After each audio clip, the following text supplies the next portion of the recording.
गरीब साध साध सब नेक हैं, आप अपनी ठोरी। जो सतलोक ले जावेंगे वो साधु कोई और।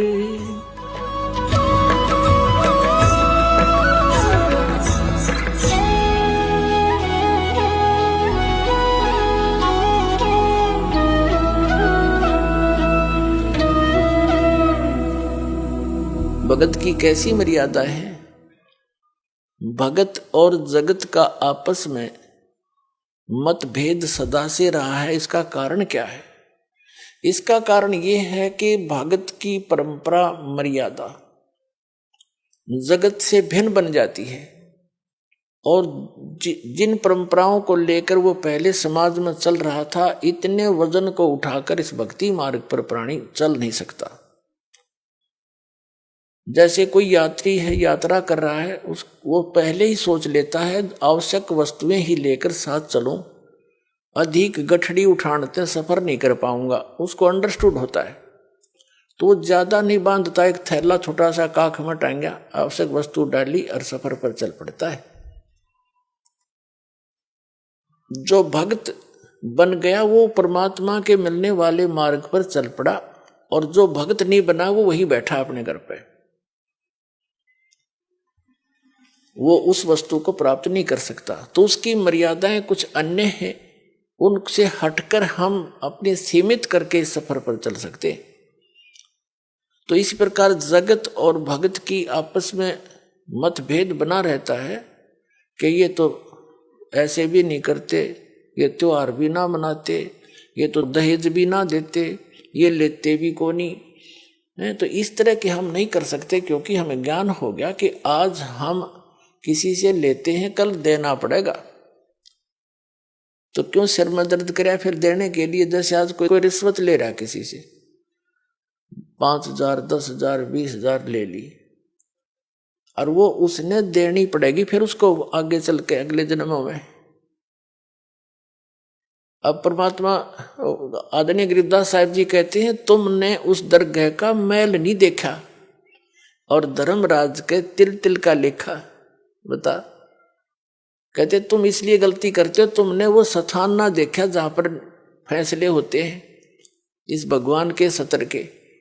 तुमने उस दरगाह का वो मैल नहीं देखा, धर्मराज के तिल तिल का लेखा। ये बालकों का खेल है। एक तिल यानी एक जरा सी भी कोई आपकी वस्तु है, आपस में वो लेन देन किसी भी जन्म में हो, चाहे 1000 जन्म के बाद हो, आपकी वो पूरी करनी पड़ेगी। आज कोई रिश्वत ले रहा है, अगले जन्म में वो दामाद बनकर लेगा उसका और पैसा ले जाएगा, और फिर मृत्यु हो जाए मन माने, वो पैसा भी गया, लड़की दूसरी जगह ब्याहनी पड़ेगी। तो टूट गया कैर उसके ऊपर। हमारे सामने जितनी भी ये आपदाएं आती हैं, ये पिछले संस्कारों से हैं। इसको समझने के लिए एक उदाहरण है। हम इतने गिर चुके हैं, इतना सतर गिर गया हमारा, हमने सिर्फ ये संसारिक भौतिक सुख दिखाई देते हैं, नथिंग एल्स। और इनके पाने के लिए, यहाँ की सुख की फोकट महिमा बनाने के लिए हम कुछ भी आगा पीछा नहीं देखते।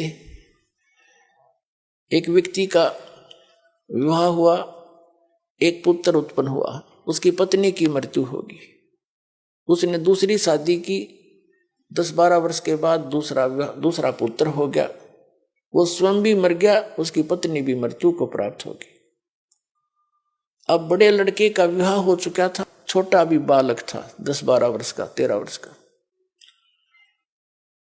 तो क्या हुआ, वो छोटे वाला बीमार पड़ गया।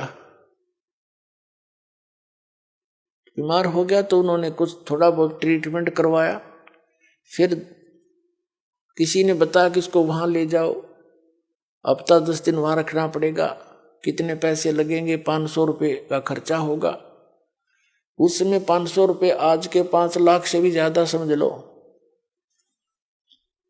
तो उन्होंने विचार किया कि 500 रुपये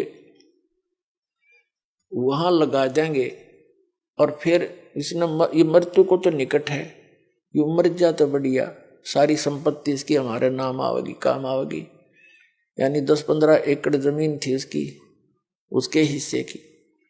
उस लालच में उन्होंने केस स्कीम बनाई, एक डॉक्टर से बात करी, वैद्य से, कि वैद्य जी तो ऐसे ऐसे कर दे, ये बीमार तो है ही, किसी को पता भी नहीं चलेगा। वो भी लालच में डूब गया। 500 रुपये, उसने 100 रुपये लिया, जैसे भी लिया, और उसको विष दे दिया बच्चे को, वो मर गया। मर गया तो कुछ दिन के बाद वो तो खुशी का ठिकाना नहीं, किसी को पता चला नहीं, रास्ते का रोड़ा भी निकल गया उनके सोच से। फिर बताते हैं कि उनका बच्चा लड़का हो गया 1 वर्ष के बाद। अब खुशी का ठिकाना नहीं, पाला पोसा, उसका विवाह कर दिया। 16 जल्दी विवाह कर देते थे तो 12-13 वर्ष के का, 15-16 वर्ष का जब वो लड़का हो गया, बीमार हो गया, संतान कोई थी नहीं, इतना बीमार हो गया कि अपने पुत्र को उन्होंने जहां भी जिसने बताया, झाड़ फूक करने वाला या कोई वैद्य डॉक्टर, सब जगह ले गए, वो जमीन भी बेच दी, आधे से भी अधिक, और उसको कोई आराम होने का नाम नहीं। एक दिन वो उसका पिता बैठा, लड़का लेटा हुआ चारपाई पर, कति अस्थि पिंजर शेष था। तब उस लड़के ने कहा कि भाई साहब, अपने पिता की तरफ मुंह करके कहा, भाई साहब। अब उसने सोचा तो कति इसकी बुद्धि भी खत्म हो ली, मुझे भाई कहने लग गया। कहा कि भाई साहब मेरी लकड़ियों की व्यवस्था कर ले और एक कफन तैयार कर ले। वो कहता है बेटा मैं तेरा बाप हूं, मैं तेरा पिता हूं, भाई नहीं हूं। बोला नहीं तो मेरा भाई है। अरे सुन ले राम कहानी, मैं तेरा वही भाई हूं जिसको तूने विष देकर मारा था। और किस लालच में कि यह संपत्ति तेरे नाम हो जाएगी, यह संपत्ति भी मेरी आली सारी तूने बेच बेच के मेरे ट्रीटमेंट पर लगा दी है। अब केवल तेरा मेरा हिसाब एक कफन और लकड़ियां का रह रहा हो, कर ले त्यार। तब उसकी वह बुद्धि के सक्रिय खुल गए, अगर सचमुच मैंने तो नाश करया, भाई मारा और संपत्ति भी गई। रोन लग गया आंखों में पानी भर के। तो वो लड़का कहने लगा भी रोन दौड़ तो कुछ ना पाखंडी, तो अपनी तैयारी पकड़े। अब उसने उस समय विवेक आया कि भाई ठीक है, जैसा इस नीच ने करया मेरे तो आगे आगी, इबोर तो संतान मेरा हो को नहीं, इकलौता पुत्र था तो मरेगा, मेरा तो वंश नष्ट हो गया। जिसा मुझे मैंने किया ठीक मिला मुझे तो। पर एक बात और बता दे, जो यह तेरी पत्नी है, तेरी मृत्यु के बाद अब इसको जीवित जलाया जाएगा, क्योंकि सती प्रथा थी उसमें।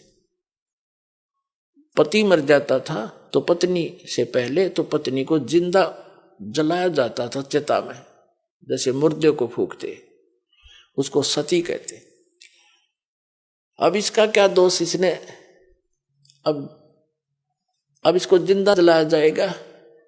तब उसने बताया कि वो डॉक्टर कहाँ है जिसने मुझे विष दिया था, वैद्य।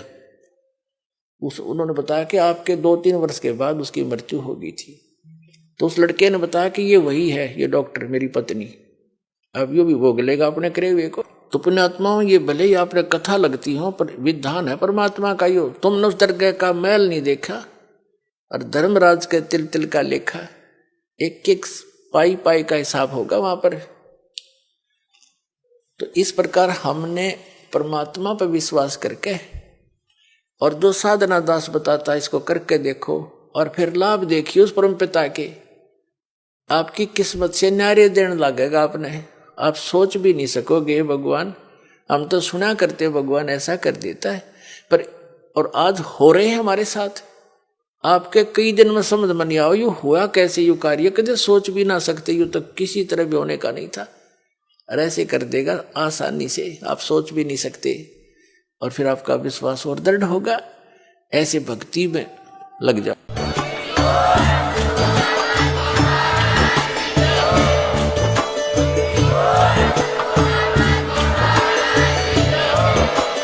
आप सुन रहे थे जगत गुरु तत्वदर्शी संत रामपाल जी महाराज जी के मंगल प्रवचन। अधिक जानकारी के लिए विजिट कीजिए हमारी वेबसाइट www.jagatgururampalji.org। संत रामपाल जी महाराज जी के शुभ आशीर्वाद से पूरे विश्व भर में 500 से भी ज्यादा नाम दीक्षा केंद्र हैं, जिन पर संत रामपाल जी महाराज जी द्वारा ऑनलाइन निशुल्क नाम दीक्षा दी जा रही है। अपने नजदीकी नाम दीक्षा केंद्र का पता करने के लिए संपर्क करें 8222880541।